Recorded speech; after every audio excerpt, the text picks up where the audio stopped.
Bonjour à toutes et bonjour à tous. On se retrouve aujourd'hui avec Aurélie Sey, la présidente de l'association Eau de Mer, une association sportive de Longe-Côte. Est-ce que vous pouvez nous raconter la naissance de cette association, depuis quand et par qui ? Une association sportive qu'on a créée en 2018. 5 membres fondateurs. Donc il y a moi, il y a Isabelle et Arnaud Beringuet, il y a Patrice Tribouliard et Françoise Clèche. 5 animateurs de Longe-Côte qui avons en fait formé cette association pour pouvoir partager notre passion avec tous les gens qui voulaient faire du Longe-Côte sur le Havre. Quel est l'objectif de cette association ? Promouvoir et développer le Longe-Côte sur la plage du Havre. Et cette activité est ouverte à tout le monde. Elle est praticable par tous. Il faut juste, pour pouvoir en faire dans notre club, être détenteur d'une combinaison intégrale en néoprène. Donc intégrale, ça veut dire vraiment pas le shorty, c'est les manches longues, les jambes longues, parce qu'on est dans une mer qui est un peu fraîche.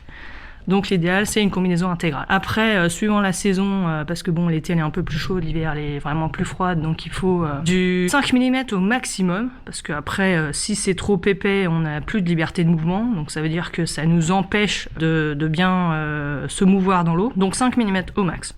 Après, les plus frileux, moi, ce que je leur recommande, c'est de prendre du 5-4-3. Donc, ce sont des combinaisons qui ont 5 mm sur le torse et le dos, qui ont 4 mm sur les jambes et 3 sur les bras. Donc, celle-là, en général, c'est celle que tout le monde utilise. Après, ceux qui n'ont pas trop froid peuvent faire du 3 mm sur tout le corps. Après, c'est au choix et c'est suivant ce que les gens recherchent. Ensuite, il y a l'équipement suivant qui est obligatoire parce que c'est l'équipement le plus important quand on fait du Longe-Côte, ce sont les chaussures. Soit des chaussons en néoprène avec une semelle en caoutchouc, soit une vieille paire de tennis à partir du moment où le pied est bien enveloppé et protégé par le chausson. Donc là, c'est pareil. L'hiver, on met plus épais. L'été, on peut juste mettre des petits chaussons classiques sans passer carrément au bottillon. L'hiver, pour pas avoir froid, on porte une cagoule ou un bonnet, c'est suivant comment les gens préfèrent. Le bonnet, dans les vagues, il faut l'attacher, sinon on a tendance à le perdre. Et la dernière chose, pour les gens qui ont froid aux mains, les gants. Donc les gants, pareil, c'est suivant l'épaisseur qu'on préfère, 3 mm ou 5 mm. Qu'est-ce que le Longe-Côte exactement ? C'est une activité aquatique où on se déplace dans l'eau à une hauteur, avec une hauteur d'eau entre le nombril et les aisselles. En général, on va partir sur une hauteur d'eau à peu près au niveau de la poitrine. Donc ensuite, une fois qu'on est immergé à la poitrine, on essaye de marcher. Donc pour marcher, c'est pas comme on marche sur terre. On va accentuer son pas, c'est-à-dire que on va lever le genou, on va laisser le corps tomber en avant et de façon à pouvoir faire une grande fente. Et après, on continue avec l'autre jambe, ainsi de suite. Après, pour s'équilibrer dans l'eau, on va utiliser les bras pour faire un espèce de mouvement crawlé, comme en natation. Le principe, ça va être de synchroniser les bras et les jambes puisqu'ils devront être en opposition. C'est-à-dire que quand le bras gauche avance, la jambe droite avance en même temps. Et après, ainsi de suite. Si vous marchez à l'amble, vous perdez votre équilibre dans l'eau. Le mieux, c'est de garder bien la synchronisation bras-jambes en opposition. Vous pouvez avancer à main nue, soit avec des gants palmés, parce que certaines personnes aiment bien avoir des gants palmés, ça permet de travailler un petit peu l'orientation de la main dans l'eau, travailler un petit peu plus musculairement. Et le Longe-Côte, ce n'est pas que les mains nues, c'est aussi l'utilisation de pagaies, comme en kayak. Pagaie de kayak, il y a 2 pagaies doubles, on appelle ça. Et vous avez aussi la possibilité de faire du Longe-Côte avec une pagaie simple, comme en canoë. Et donc, il y a une technique particulière pour pouvoir se déplacer avec la pagaie. C'est un peu plus physique, ça demande un apprentissage de cette technique. Mais une fois qu'on a goûté à la pagaie, en général, on garde plutôt la pagaie que le main nu. Voilà. Après, le Longe-Côte, c'est une discipline qui est née dans le nord de la France. C'est un entraîneur d'aviron qui a développé cette discipline pour faire du renforcement musculaire à ses rameurs. Pendant la période hivernale, c'était un peu plus dur de faire de l'aviron. Donc du coup, il s'est penché sur une activité dans l'eau avec une pagaie double de kayak. Et donc, il a travaillé avec une équipe médicale, avec des kinés et tout ça, pour essayer d'avoir un mouvement le moins traumatisant possible.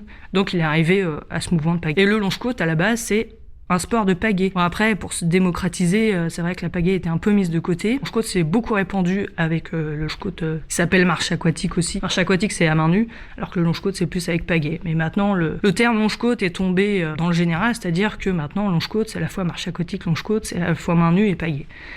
Donc là, en fait, actuellement, la tendance commence à revenir vers la pagaie puisque les formats de compétition sont en train de changer et on est en train de réintroduire la pagaie dans les épreuves, dans les différentes épreuves. On essaie de remettre la pagaie au goût du jour. Justement, qu'est-ce que ce sport permet de développer ? Tous les muscles du corps, c'est un sport complet. On utilise les bras, on utilise les jambes, on utilise les abdominaux, les dorsaux, beaucoup la ceinture scapulaire. On travaille beaucoup le cardiovasculaire, on peut travailler en endurance, on peut travailler en sprint, on peut faire du demi-fond.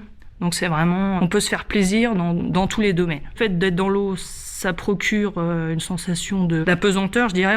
On se sent plus léger puisque au final dans l'eau, on pèse dans l'eau de mer en tout cas, on pèse que 30% de son poids de corps réel. C'est vrai que pour les gens qui sont un peu en surpoids, ils trouvent une nouvelle vie dans l'eau parce que justement ils sont portés, ils se sentent plus légers et du coup ils se font vraiment du bien dans l'eau.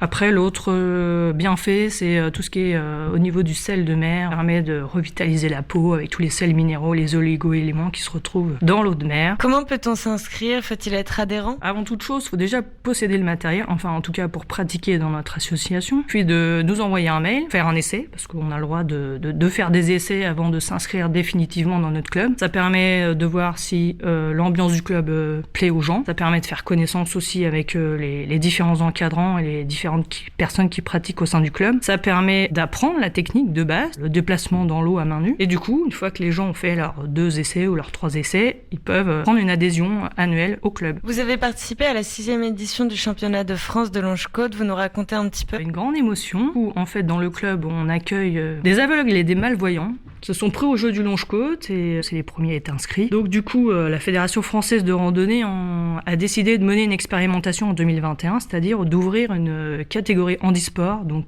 pour le handicap visuel. Et donc elle a demandé à toutes les clubs de Longe-Côte affiliés à la FF Randonnée de venir avec leurs aveugles et malvoyants à cette compétition nationale de Longe-Côte pour montrer que on peut être handicapé et aussi faire du longe. Donc du coup, je suis descendue avec Jimmy Morand, avec Patricia Farou et Noël Hérissier, les 3 aveugles et malvoyants de notre club, et donc on fait leur compétition. Comme ils ne voient pas, évidemment, ils sont accompagnés d'un guide dans l'eau. Donc en fait, on les guide à la voix et ils ont fait chacun leur parcours. Donc c'était des 100 mètres solo ou alors des 400 mètres solo. Donc on choisissait l'un ou on choisissait l'autre et on est descendu avec eux. Donc 4 membres du bureau qui sont descendus avec eux. Nous les avons aidés dans leur compétition, donc en les guidant. Et il y a aussi d'autres adhérents qui nous ont accompagnés et qui ont également aidé à les encadrer dans leur compétition et du coup ils sont revenus chacun avec une médaille parce que Jimmy est revenu avec une médaille d'or sur son 100 mètres, Patricia elle est revenue avec sa médaille d'argent sur son 400 mètres et Noël il est revenu avec sa médaille d'or sur son 400 mètres. Et c'est super, en tout cas ça donne envie. Merci beaucoup pour votre temps et la présentation de votre belle association qui donne envie d'aller partager du temps et un bon moment tous ensemble dans l'eau de mer. Merci beaucoup.